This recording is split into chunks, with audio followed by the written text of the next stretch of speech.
Now. Right, good afternoon, everyone. Welcome to FBS Chat. Today we've got Helen Bonnick, who's a bit of our godmother, really, when we first started out many years ago. I remember you coming to visit us because you've been involved in child-to-parent abuse for a lot longer than we have. So give us a bit of a background, Helen. I know you were a social worker. So how did you become so involved in this form of abuse?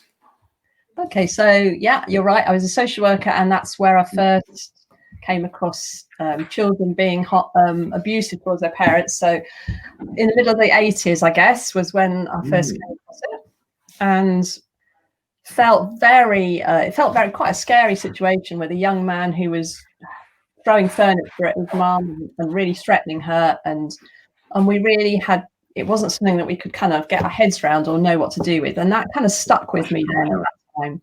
And then it kept popping up all the way through my practice, either directly people I was working with, or I was supervising people and they were talking to me about it.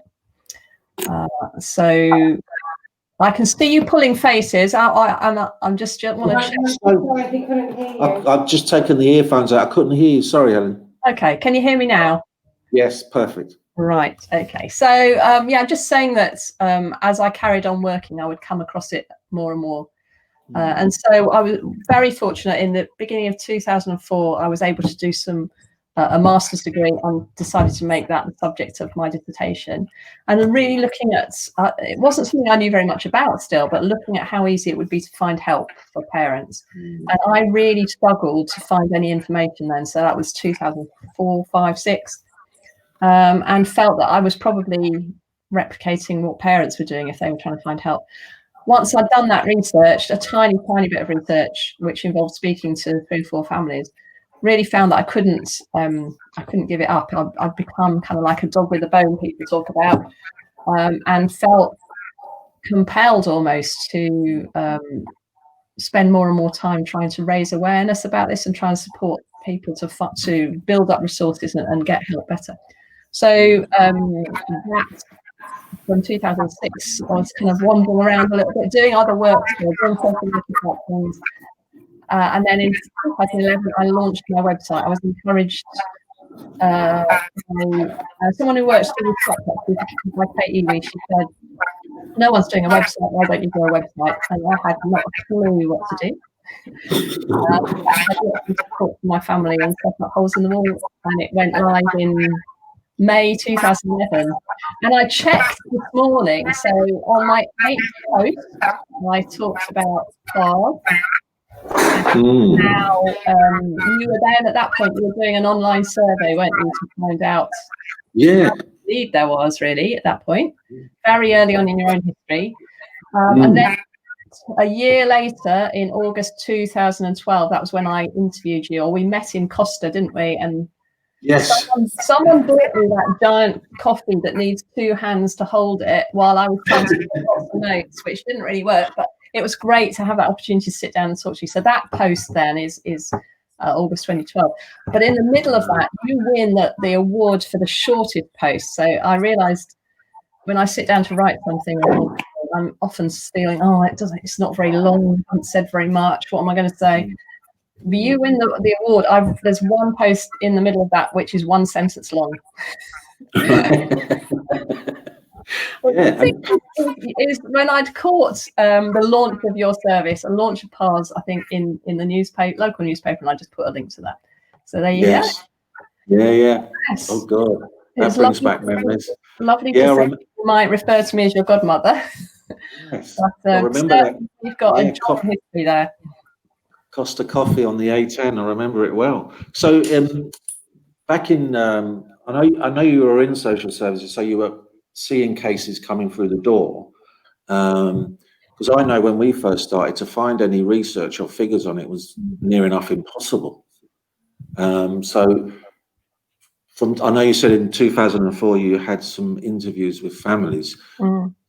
What made you think that there's a lot more to this than just the few families that I've seen coming through the door? I think just speaking to people about how ashamed they felt and how they didn't feel able to talk about it. So at that point, I was supervising staff in an organisation that was working in schools like yourselves. And I said, look, I want to do this.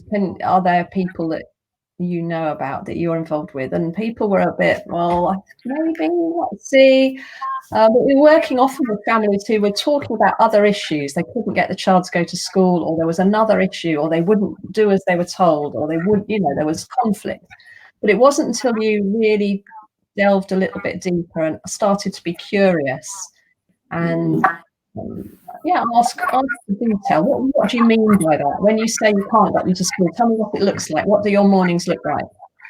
That started to get a picture of actually parents that were quite fearful of their children. And so then talking to the people I was supporting, realising that they were kind of making that connection, that there were a lot of other families in the same situation. And then talking to some of the practitioners as well themselves were saying, yeah, well, actually, this is happening in my family at home as well, but I haven't been able to talk to anybody. And started to talk to people in my own life that had teenagers, and realising that it's quite a big issue, but people felt managed it because they felt judged by other people when they did. Hang on, my director's coming again. You've been given your instructions. Sorry, Helen. Is that okay? Can you hear Helen? I can hear. Yeah, I can hear Helen. Was I echoing? I must have been echoing. You were echoing, Joe. Okay. So, and I know when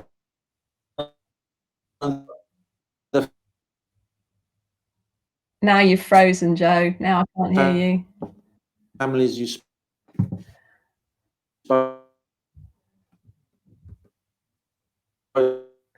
No. to, is that where the Joe? Yeah, sorry, I'm sure of that. I disappeared again. Yeah, it's the headset or what it is, but you disappeared. Okay. The holes in the wall, because we've been, because when we first started out, we were purely on home visits, and we saw many dents indoors, and it's just such an apt name. And how come you called it that? That was from something that one of the parents said that I interviewed, and they talking about every time they looked around the house, it was a constant memory of how hellish their life was at that time, that it wasn't something you could walk away from, or even on your days off, even when the kids were at school, it was just a constant reminder that this is what you were living through. So it's a real situation where parents, it's difficult to find a break, isn't it? That you're living with this person all the time. Even when they're not with you, you're anxious about what's going to happen when they walk back through the door. You're kind of making plans for how you're going to deal with this. You're thinking about what's going to happen next, how to protect people. So it's a very stressful situation for everybody. Yeah, and there is, like you say, there is that feeling that there is that stigma and just embarrassment, shame. But like you say, that I can't get away from it. I can't just throw my 11-year-old out on the street, because where are they going to go? Yeah, and that's interesting, because people do talk about it as being like intimate partner violence, like what we think of as domestic abuse.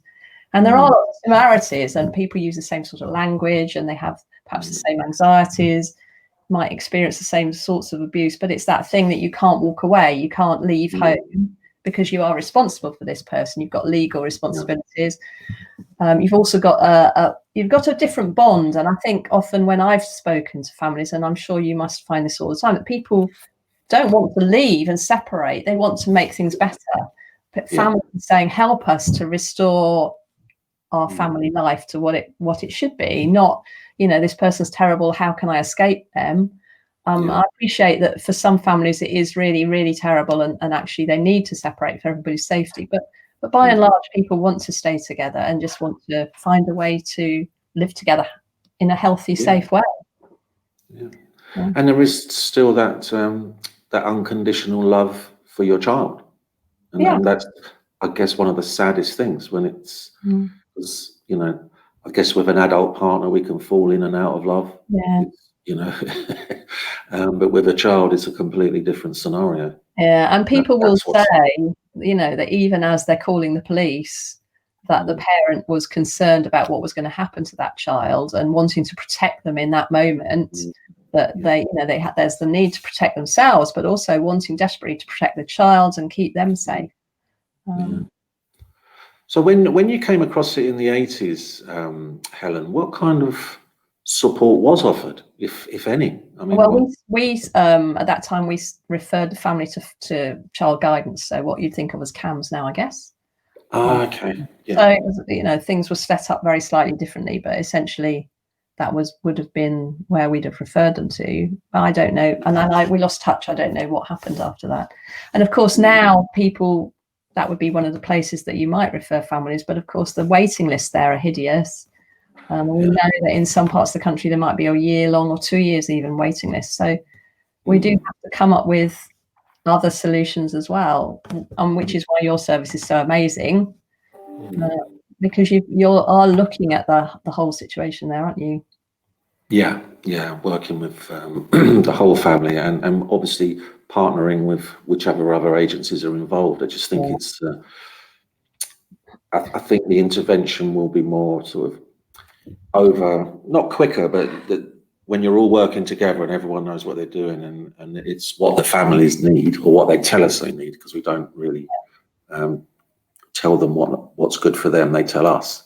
And often, Helen, I don't know if you found the same, parents just wanted to have a better communication, understand their child better. The abuse hardly ever came, or even though we knew it was happening, because what we see on the referrals, it was something else. It was, I just want to be able to support them and understand them. It wasn't that hardly ever got a mention in a lot of the cases that we work with. One of the expressions that people use a lot is about behaviour is communication. When we start to see things in that way and try and ask what's going on for this child, this young person, what are they trying to tell us? Are they afraid of something? Are they very anxious? Are they in trouble in some way? What is so big in their lives that they're having to try and get some sort of control over what's going on in this way? I think that can be a really good way of framing the issue, so that we're looking at all those other issues as well, and not just at the violence. And I'm really pleased that you say about working with the other agencies, because one of the criticisms often is that agencies aren't talking to each other, that everybody's working in their own little silo, and that information's not passed between. And so that's when the danger happens. That's when there's real risk, isn't there, when people aren't working together. So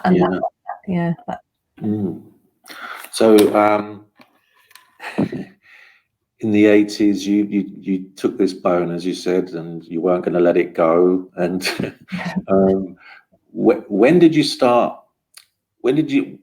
I guess when was the turning point when you thought people are actually acknowledging this now and understanding that this is happening? And you know, was it a piece of research? What kind of really? When I was doing the research in 2005, let's say, for the sake of neatness, there was very little written. There was some journal articles, but it was quite hard to find the journal articles. There was chapters in books, but nothing specific. There were no books about this issue. That's a lie, actually. There was Barbara Cottrell had written hers, and there was Jerome Price in America as well. So there was a couple of books, but nothing, not if you think about the body of literature about child abuse, for instance, or about domestic abuse, it was minuscule. But the turning point, I think, was 2010, when kind of simultaneously a number of people doing research into other things started tripping over this, and they were interviewing families about other issues, and they said, well, and I'm afraid of my child, or the assumption would be that the abuse was coming from a partner, and actually no, they were saying no, it's from my child.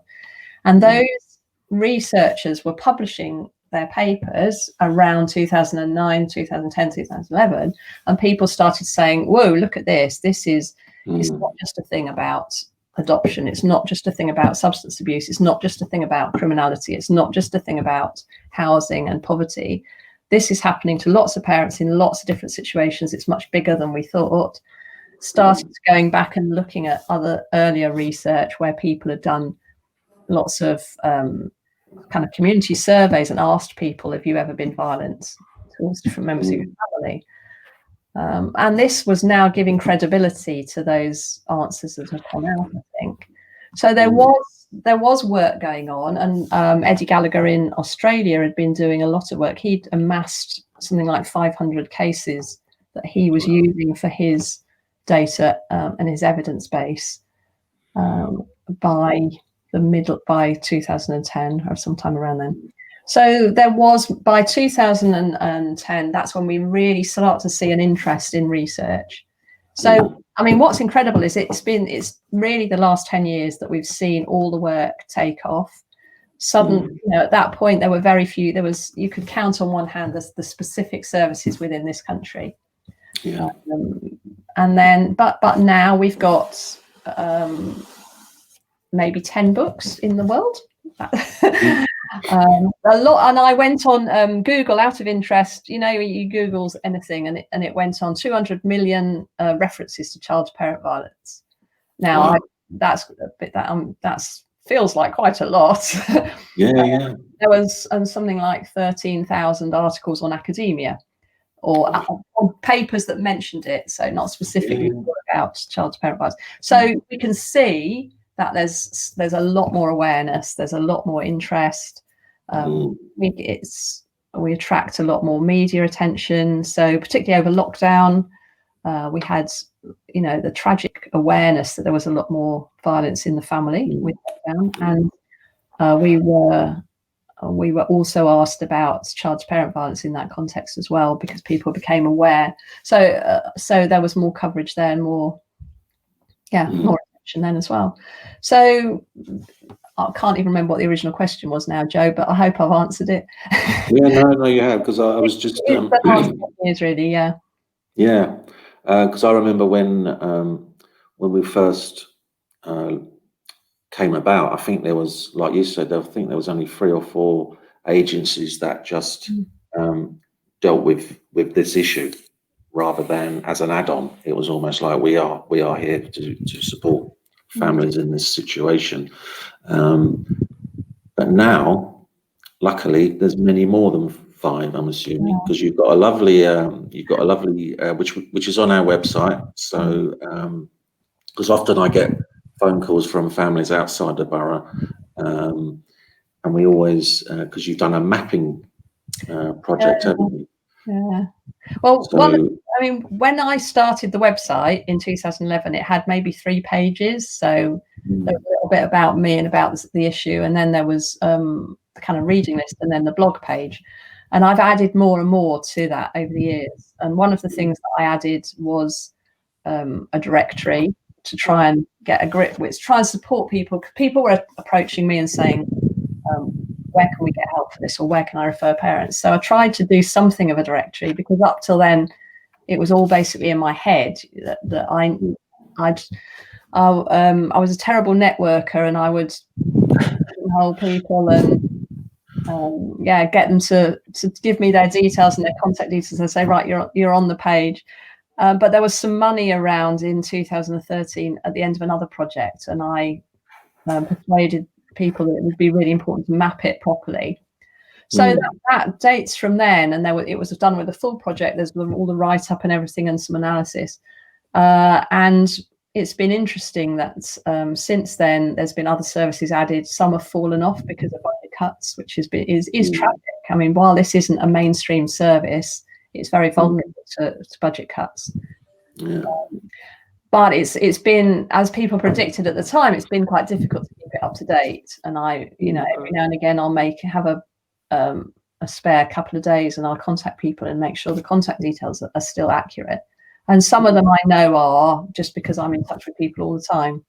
But I know, I think there's about 25 services, 30 services maybe on there at the moment, but I know that there's now a lot more because you talk to people and you speak at conferences and people will tell you what they're doing, and some of those are individuals within agencies that have set up a project. Some of those are standalone projects. Very few agencies like yourselves are really focusing on the issue, but there are now within children's services, within youth services, within domestic abuse, and sometimes multi-agency projects where people are offering a specific, perhaps 8, 10, 12-week program.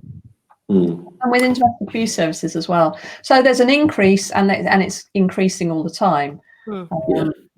And different organisations are offering training, and so they'll have people popping up all over the country. And of course, interestingly, during lockdown, people have often been delivering online. And so where before you might have lived somewhere and there was no, there was either nowhere local to you that you could get to, or just nowhere local, and now people are offering to work to support families wherever they live because they're doing it online. So it's the geography is less of an issue. And exactly. During lockdown, we had the cases that were still open to us. They were all contacted via Zoom or whichever medium worked best for them. And then where it was safe to do so contacting the parent. Because I think our initial worry was because we weren't physically present. If anything happened, that we weren't there to step in. But we found this way of working is, like you say, we can now reach people further afield, parents that may have problems with mobility, where they're really isolated, because we often find that wider family would sometimes pull away as well because the child was, that they weren't able to cope or manage, so that the isolation just grew. But this way of working, I'm sure, is it's a way forward. It definitely needs to be looked at more. I think we were quite surprised to see that the active families we're working with, actually 99% of them coped really, really well. And child to parent abuse just kind of fizzled out. Really? Yeah, and because the families kind of know how to use solution-focused therapy, they were using it at home. I'd be quite interested to see a study of how CPA has, where children have stopped being abusive towards their parents during lockdown. Well, it's funny you should mention that, Aisha. There you go. Because during lockdown, Rachel Condry and Caroline Miles did a really fast turnaround piece of research to look at the effect of the COVID lockdown on families, and they put out an online survey first for parents and then for practitioners as well. So that you can find that on my website. It's an Oxford study. I've blogged about it, so if people are interested, you can scroll down and you'll find it. So they found that what I really appreciated from their piece of research was that it confirmed lots of things that people were saying anecdotally. So obviously the research was published end of last month, beginning of this month, but obviously lockdown was happening before that, and people were starting to talk about what was happening, but it was anecdotal and we'd got no evidence for that at that point. So lots of people saying it's got worse, really scary, in the same way that with adults, people were saying, he's kind of rubbing his hands with glee. People saying that there was real stress points because young people wanting to leave the house, and that was adding to the stress of young people being very frightened themselves about the health implications. So the anxiety levels raised. Much more tension about, are you doing your schoolwork? Are you on, are you gaming all day? Are you getting, you're not getting out of bed? What's going? So lots and lots of flashpoints that, if there's underlying issues, were real adding to the stress. So a lot of people saying that, but I was also hearing from people, and I know the adoption community were hearing from people saying, wow, suddenly the stress level has gone down. There's no more expectation, demands on my child, on our family. We're not having to get up in the morning and go to school. We're not having to do this. We're not having to meet with all these people that my young person finds very scary. They find transitions difficult. They find the pressure difficult. There's someone at school they don't get on with, and that causes problems every day. So there's that other group of families who were saying, suddenly it's calm. All this stuff's changed. And also because they had to spend more time with each other, they got to learn more about each other and get to know each other. And often that was about building relationships. Yes. So it went two ways. For some of us, we were spending too long with people. But for people, it was about building those relationships which perhaps had been fractured or damaged or never were there. So so there was a real split in what was going on. So Caroline and Rachel, their research confirms what people were saying. But they draw the real lesson out of that we need to be very aware of, at the end, as schools go back now, what those implications are, that for some families it's just cranking back up again. And we need to be aware that and for other families where there was increased tension and abuse, that those kids are now going to be in school, and we may see the fallout from that they are more angry in school or more stressed or distressed within school. So there's mixed news from lockdown, but it has quite serious long-term implications. Because equally, some parents were working, like Joe and I, but equally parents weren't working. The children were at school, so they're both more relaxed. The parent then didn't have to think about getting their child up for school, to then go to work, to then come home, do whatever their duties were. So on both levels, from our perspective, we actually found it, I know it's horrible to say, but COVID was quite positive for 99% of our child to parent abuse families. And there was it's understanding the context, isn't it? I think they were scaling each other. They were coming up with their own tools. I'd constantly put it out there, guys, if you need us. So no, we're absolutely fine. Actually, we're communicating better. We're doing this, and we've used the tools that you kind of showed us. And we use social media. If anyone is struggling with CPA, please come forward. And if anything, we had actually things are much calmer, which was a bit unexpected. But quite delighted to receive. So Helen, holes in the wall, what's all that about? What if someone goes on holes in the wall? What are we going to find? So I was saying to you that there's lots more pages on there now. So when it was set up, the thinking behind it was that when I'd done my research, it had been really difficult to find any information on what I wanted to find, and it felt wrong that it should continue like that. So the purpose of it really is to bring everything together in one place. Not that I want to save the world, but actually,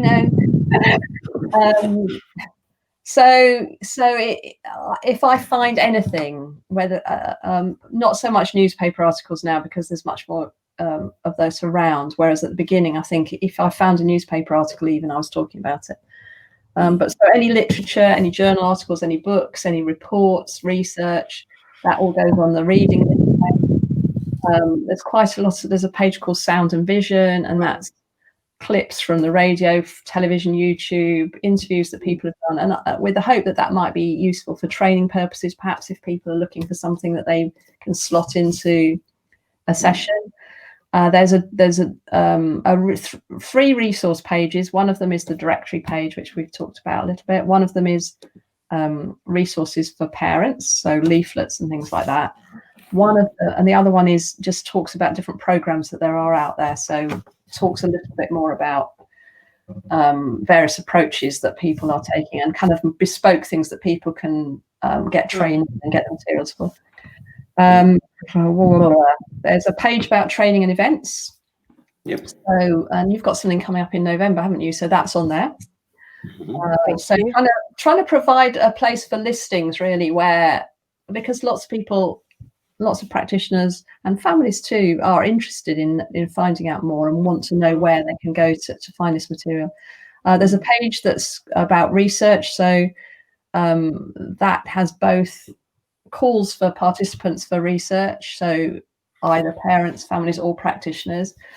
And then also there's a listing there of what I've been able to find out is going on in this country at the moment. And I would like to broaden that out to other countries, but my ideas are too big for me sometimes. I need to rein them in a little bit. Sometimes I'll wake up in the middle of the night and think, oh, that would be a good page to do. I'll do no. So the research one, it's a listing of who's doing what research in Britain at the moment, and a little bit about who they are, what the topic is that they're researching, how far they're up. They've got it links to articles and things. So, and that's because for me, so much is about networking and talking to each other.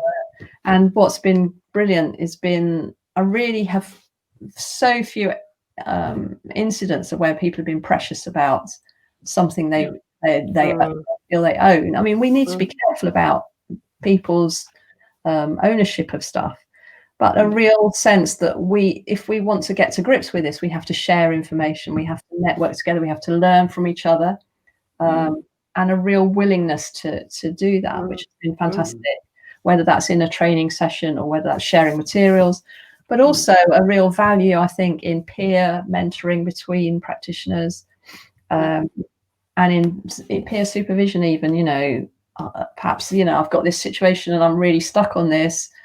If you know that there's another agency or there's another worker somewhere that's doing something similar, to be able to kind of get together with them and say, can we just chew this over and let's think where this might go, in a way that perhaps with someone who maybe notionally is your supervisor, but has little awareness of the issues or less awareness than you. I think it's important to do those things with someone who knows what they're talking about and is not judgmental or whatever. So there's a page that is there's the about page, there's the blog page. I think is that it? Can you think of any other pages? I know. Joe, you're rolling your eyes at me. What? Page about my book. I was going to get onto that. And your book? So last year I published a practitioner's guide, which I was really pleased to be able to do. And it's something that I'd been working on for probably about 5 years or so. I'd started it loads of times, probably interviewed you both so many times, and then you must have thought, oh, here she comes again. But really, I wanted to get something that was really accessible for people, that was easy to read, and very, very practical. And it was finding the way in, if you like. So I finally got to grips with that and spent a year writing it. So I was very excited about that last June. That was published. But the time's gone really weird, hasn't it? I mean, no one knows what month or year we're in at the moment, and time's really fast and really slow at the same time. So that's a guide that talks through lots of our understanding, lots of myths, if you like, things to avoid, traps to avoid, things that we need to understand, some of the stuff that's quite hard to get your head around. The sorts of stuff where people say, well, no, that can't be right. Surely you're making that up. And then goes on to talk about, well, this is the sort of stuff you need to be thinking about. So I think some people were hoping that I would write a guide where, I'm kind of taking your hand and saying, okay, knock on the door. Now you're going to ask this. Now you're going to do 3 things. Now you're going to do that. And it's not that sort of guide, but it says, okay, think about these things. Be aware of this in your practice. These are the sorts of issues that are going to come up. This is the sorts of reasons why this might be going on. You need to be doing a whole family assessment. We need to think about every member of the family. They will all be affected. We need to look at the context. We need to look at every single layer of what's going on: the individual, the relationships, the family, the wider neighborhood, the society, the culture, all those things. But then also, as we work with families, we need to be thinking about the safety needs of all those people affected in different ways, not just the violence, as you've been saying, all those other things that are going on for families, they need thing as well, because otherwise the violence isn't going to go away without looking at what else is going on. Yeah, so it's someone said to me the other day, we were having a laugh with some friends, and they were like, oh, what is it, got a happy ending? And I was like, well, I hope, in some ways, yes, because this is a terrible thing that families are going through, but I want to provide some hope as well. There are, we've got some evidence-based programs now. We can show that things work, that are effective to help families stay together and stay safe. And we should be hopeful that this is something that we can get to grips with, and we can give families hope. We can help them to find a way through and to help them to stay safe. So yeah, I think we've got a happy ending. Yeah. But we've still got a long way to go. So there's always a but, isn't there? But without, it is a one-stop shop. It's a brilliant resource, and like I say, we look at it all the time. So for any families or practitioners out there, have a look, because the more, it's not scaremongering to raise awareness, because what's happening is parents, A, don't know where to go. Where would I go with this? I have no clue. B, is it only happening to me? So it's such a, if it helps parents come forward for support and know that people won't judge them, because actually it's not something new. We won't be surprised by it. Then more families will go for support, and hopefully earlier, before the behaviours become so entrenched. And that is the tricky thing, isn't it? Because I think often by the time families feel that they're able to ask for help, things have got quite bad. And sometimes because early on you don't think about it as being abuse, it just feels like naughty behaviour. And then you maybe go for help and someone doesn't understand and they send you away, or they give you something that's not helpful. So often by the time a family gets help, things have become more difficult. So it would be lovely to feel that there was enough people around the country that were trained and had their skill set, so that we could support families very early on. And then there will be some families where it is very dangerous, and we have to look at separating people and in order to keep people safe. But thankfully, not so many at that extreme. So when are you going to have your first Holes in the Wall conference, so that we can all network and share best practice, Helen? Well, Joe, we have been at conferences together. But I'm talking about your one. I don't Surely that's got to be. Which could be online, by the way. Yeah. It's very kind of you, Aisha. You'll do all the admin, will you? That's fine. She's very good at admin. I can set it all up for you. I suppose I see myself increasingly as not a background person. That's wrong. But what's been exciting for me is that I know early on it felt as if I was carrying a lot of.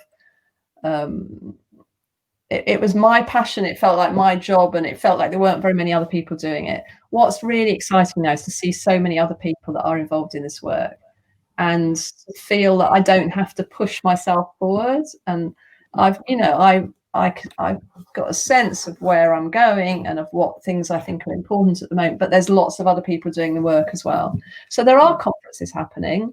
Not so many, conferences have kind of all gone on hold at the moment. And after last night, I think we're all feeling a bit like, don't know what's going to happen, when they're going to start up again. But wouldn't it be nice if we met twice a year online, as many people as could possibly attend, and network? Yeah, but you don't need me for that, Aisha. You can organise that yourself.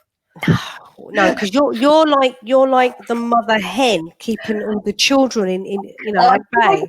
Can I go with the godmother image rather than the mother? Yes, you're the godmother. You're our godmother. So we would kind of need that, someone to start it, someone, to kind of.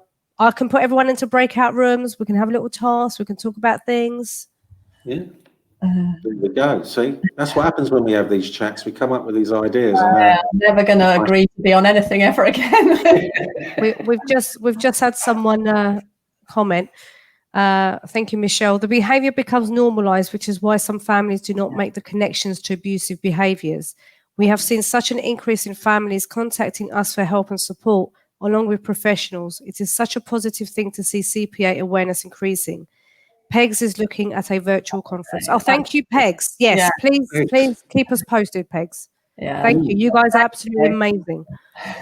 And that's, I mean, okay, so straight away you've got some networking going on, then you've got peer support going on there, you've got people contacting each other and looking after each other. So there you go. Yeah, but only because you're on the show. No. Yes, it is. You need to be Yeah. What's that saying? What's that saying? You build it and they will come. You'll have to build it and people will come.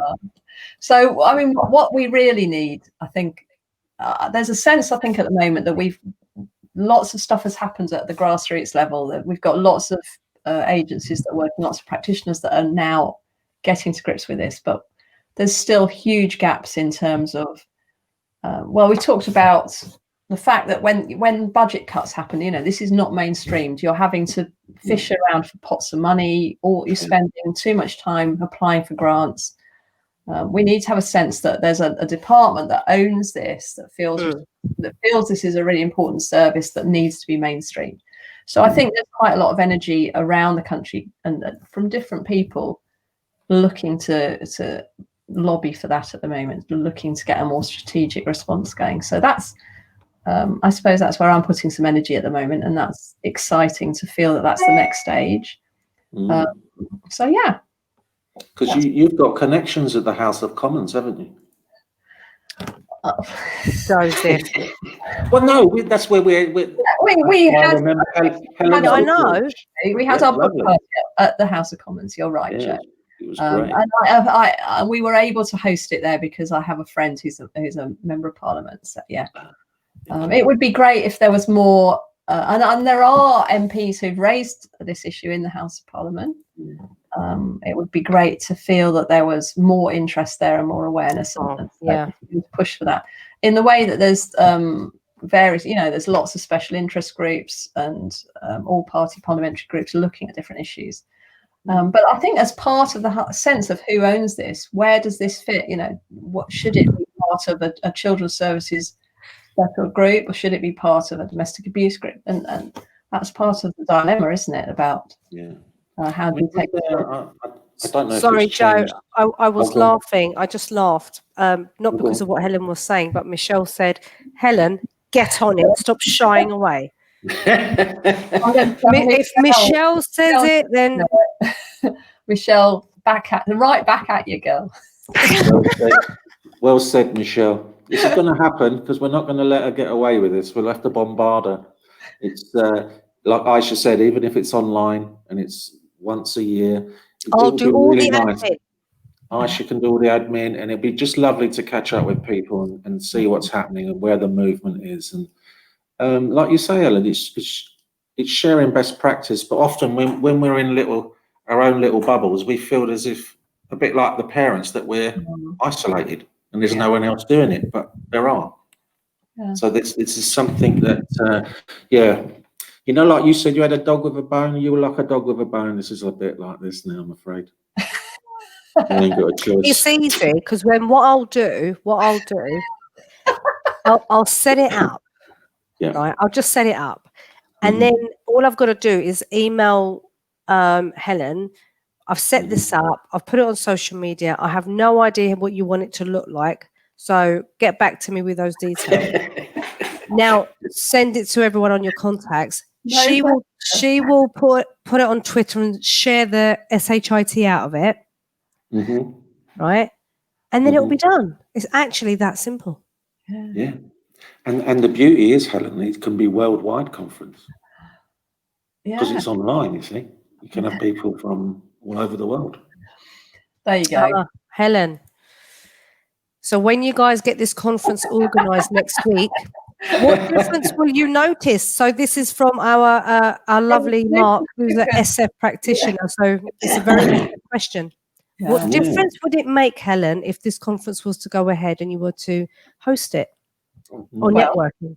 Yeah, I mean, I think, you've hit it, haven't you? Exactly, that it's the sense of not being isolated in what you're doing. In the same way we're talking about parents feeling very isolated. And that's sometimes because they can't share with other people what's going on, because they feel judged, or because Other parents at the school gate have backed away from them because they don't want their child playing with your child, or family members have backed away because they don't understand they don't approve of your parenting methods, whatever. Parents can feel very isolated, and I guess, if you're currently you're not meeting with other people, it's an isolating experience, isn't it, doing this virtually? I mean, I guess you're clearly in your office today, socially distanced, I'm pleased to see, but lots of people are working from home, and I think you've got massive issues there about separation of home and work, and stuff that is often quite scary for the practitioner, lots of safeguarding issues. And in a normal situation, you would be able to turn to somebody else and say, just had to help talk me through this. And there is that isolation. There isn't that opportunity in the same way. I mean, there are ways of doing it, and I think people are finding ways, really creative ways of doing that. Got it. But it's not easy. I got it. How many CPV services are there in the UK, Helen, on the top of your head? I can't tell you that because let's just say 30. There's more than that. There's 30 on the website. All right, let's just say 30, because not everyone would attend anyway, right? So let's just say 30. Yeah.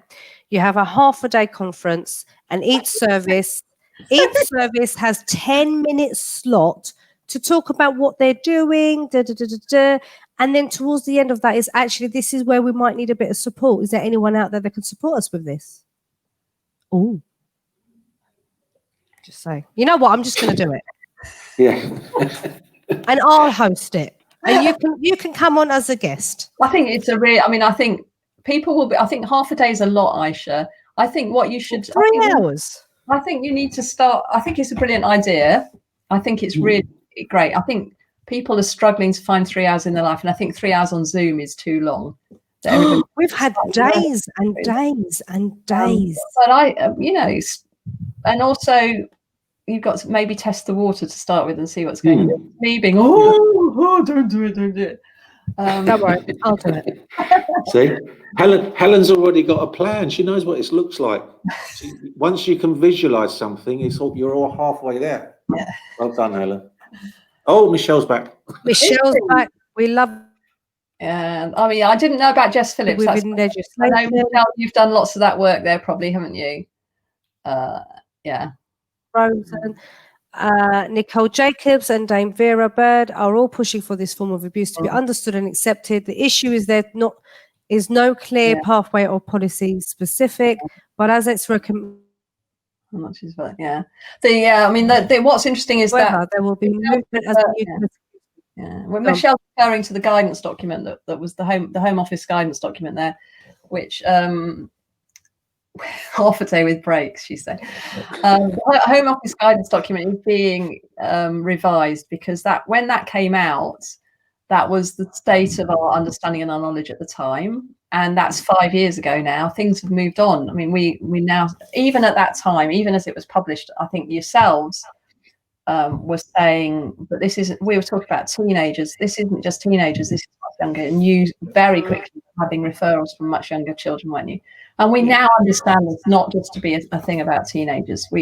That there are particular issues about teenagers where, age 13, you've got or 10, 11, 12, 13, masses of stuff's happening to you in terms of transitions, changes, what your brain, your hormones, your school, your peers, everything.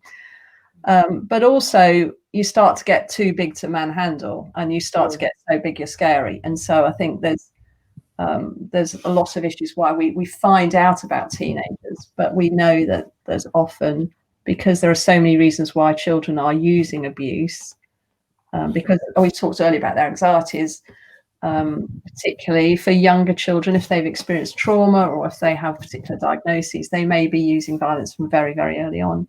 And that's when it's hard for people to grasp, isn't it, and accept that a 4-year-old you may be afraid of your 4-year-old. But we do hear of families where that's the situation, very sad. So, yeah, absolutely. I know in the early days, Helen, there was one of the issues was because there wasn't a sort of uniform definition of what it was difficult to you know, how do we get a definition together? Yeah. And once there's a definition, then is that still the case? No, still no definition, still no name. We're all using different names. Yeah. Still no proper safeguarding. It is still not properly understood as a safeguarding issue, I think. How does it fit within safeguarding? Who are we thinking about? Who are we looking at? So there's still, in some ways, the last 10 years, we've seen massive progress, and I'm really excited about that. But in some ways, there are still huge issues that even basic stuff like the name and the definition, we still haven't addressed. And I think unless we get that strategic buy-in, then that's when stuff's going to happen, I hope. Well, then I guess it's more problematic. And I know from, well, just from the young people that we work with, the link between sort of adult abuse and is very high. It's about 73% in the 600 or so families that we've seen over the years. And it's what was encouraging in the new domestic violence bill was that children were now hopefully going to be seen as victims in their own right, rather than just innocent, rather than just bystanders where there was no effect on them. Yeah. And we've been battling for that for a long, long time. So that's a really major achievement in the bill. And but even then, you know, it's really important to acknowledge that the families that you see and that many, many people see, domestic abuse experience is a really big issue. But if you look at all the families that have experienced domestic abuse, in terms of young people going on to use violence, it's maybe a quarter, and we have to acknowledge that it's not inevitable. And so once we understand that, we can start putting preventive stuff in, early help. We need to build up those services that support parents, mothers particularly, with their children after domestic abuse, to support those, strengthen those relationships. And that's some preventative work that we can be doing, because it's not inevitable that young people will go on to use harm. But we know that within those that are using harm, it's a really big issue. I think that's why it's not straightforward even there, though. You'll know this. You know, sometimes there's an absent parent coaching a young person to still use. Sometimes it's because the young person is stepping up because mum is so depressed, no one else is in touch in the home, in charge, and so the child feels they've got to take some control. There's so many different ways that this is going on. A child could be very angry about what they've been through. It's not straightforward at all. That's why we decided to be like a one-stop shop for recovery for domestic abuse, but including working with the perpetrators. So before the children may show any signs of violence or abuse, if a family has been through, male or female victims have been through domestic abuse, then we will try and work with them to try and prevent that from happening, so they don't become a CPV family. But we've just introduced a perpetrators program as well, because as you said, sometimes the male or female perpetrator that has left the home can still have quite a toxic influence on the children or the victim. So it just makes sense to work with the whole family, no matter what that looks like or where they're living. Because otherwise you can do a lot of work with CPV, and that's great. And, you know, using solution focus with the families is beautiful. What a wonderful way of working. But if you've still got a toxic parent, you know, they just kind of undo it. So that's why we, you know, and we're quite lucky that we are in a position that we're in. So it is a one-stop shop. And it would be lovely if everyone else can kind of incorporate that. No, I think what you're doing is so valuable in there, because child-to-parent violence doesn't happen in a vacuum. There's often so many different, you know, and you can't say, oh, it's one cause. No. There's often so many different things going on, and that wraparound support, they need support in addressing all of those things. And within sometimes that is linking to, you know, specialist organisations that support with autism, or specialist organisations that support with substance use, or but being aware that that's an issue, and getting the help for those things as well. And often kids say, you know, my dad or my mum being the perpetrator has left the home, but I feel like I lost two parents. So because obviously the surviving parent is recovering, just as are the children. but all the services kind of jump on to support the parent, and the children are almost forgotten. So then, then they start showing small signs of aggression because for whatever reason that may be, there's many, many reasons that could happen. But children are innocent. They're not born abusers, whether you're autistic. I mean, some parents might say it's because their child has ADHD, which they may well have, but actually ADHD children are not violent. No, it's not lack of being able to communicate or understanding of the diagnosis that may cause that. I think we have to be really careful when we talk about causes, because it's not like these things cause the abuse. They may be indicators, they may be predictors, or we think of them as associations. It's often found alongside this issue because this issue causes stress, or it causes anxiety, or fear for the young person, or a need to control. Absolutely. We've come to the end, Joe. You've got a question for Helen. We've got 5 minutes. Well, I was just going to say we've sorted out the Holes in the Wall CPVA conference. However many letters you want to put in it, so that's good. What a wonderful outcome. Well done, Helen. Now it's been said on air, love. There's not a lot you can do about it, unfortunately. But yeah, I like I said, when we first started out, we were clueless. We didn't know the extent of it. We had no idea. Speaking to you made us realise that this was something worth pursuing. It wasn't just that one-off case that we came at the school with. And you've always been there for us. It's been great knowing you, and we're still going to know because we're going to see you at the conference fairly soon. I'm just trying to read this message at the bottom of the page. So can we get solutions in place as early as possible? I think community. I'm not sure what the question means exactly, but I think it's really important that for us for practitioners to be building support systems around families. So in that sense, that's a supportive community, whether that's friends or family or Uncle Joe or whoever. But I mean, and if we when we're supporting a family, it's always looking at, so what are their strengths? What does this young person? What's his passion? Is it basketball? Is it art? Is it performing arts? So there's always other community groups that we can look at. Even we've worked with faith groups, all sorts of people in the community, and there are a lot of agencies that we can work together with and support, because it's when they're with us in the room, that's fine. But if there's no support outside of that, it can quickly sort of fall apart. So, like you're saying, Helen, is there a trusted relative that can actually attend the meetings and say, you know what, I'm going to support you, and this is what I'm going to do. If things go wrong, you can call me, you can phone me. So, as bringing in as much support as you can from the community, that doesn't have to be individuals, that can be organizations. So, there's a lot we can do, and we wherever we can, there's the practical support. So do you have housing problems? Are you worried about paying your rent? And all these things just add stresses to the family that are unhelpful. So wherever we can, if we can't provide the support, we will look for something else. And I think that should be a duty on anyone who's in that caring field to use the resources that are there.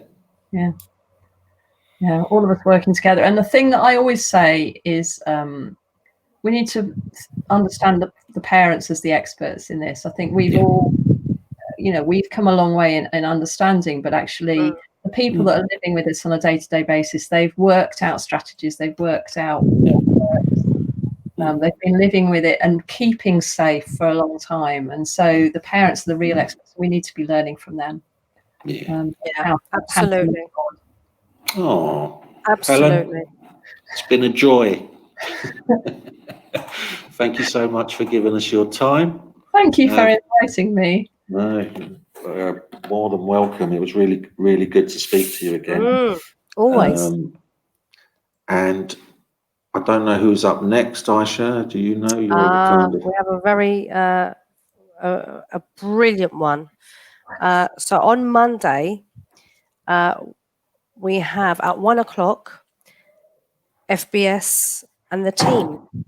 So because we have a new team, we're going to be introducing the team to everybody. Yeah. So I saw a team photo the other day. There's a lot of you now, aren't there? It's great. Well, we have a CPA specialist under 11. Yeah. One for secondary schools, and it's just kind of evolving. Where you see a need, you try and get staff in. So that's to make the. I can't promise it's going to be a professional FBS chat because it probably won't. They're not any of them professional. I don't get it. Yeah, it's true. Yeah. Keep children away because there might be slip of the tongues with some swearing because it always happens at our office. But yeah, it'll be really, really good. Helen, can I just ask you to stay there? Don't go anywhere so we can have a quick chat afterwards. But see you later, everyone. Yeah, lovely. Thank you very much.